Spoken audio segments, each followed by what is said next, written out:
Okay, so you guys were asking for a tutorial on how to make a flower crown. There's ants in this tree stump. And so that's exactly, oh, I dropped my flower. But that's exactly what I'm going to do. Oh no, there's ants around my phone. Please don't invade my phone. Flower offerings. I know you want my flowers, but you can't have my flowers. Okay, so first you're gonna make it like a cross, okay? Then you're gonna loop around.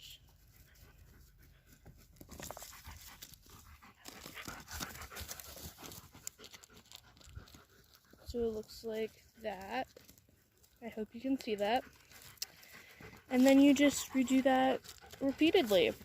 And yeah, that's about it.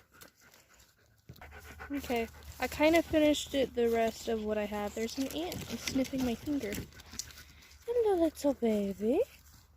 How are you? Are you sniffing my finger? You tasting my finger? But yeah, this is all the flowers I had. And let me know what kind of flowers these are in the comments. I have no idea what they are. Oh, you're on my hand? Look at this cute little baby. Anyway, I'm going to leave these flowers with the ants as a peace offering. I'm going to return this ant home. And yeah, thank you. And that's my tutorial. My dog kind of chewed up the branch. It won't come into focus.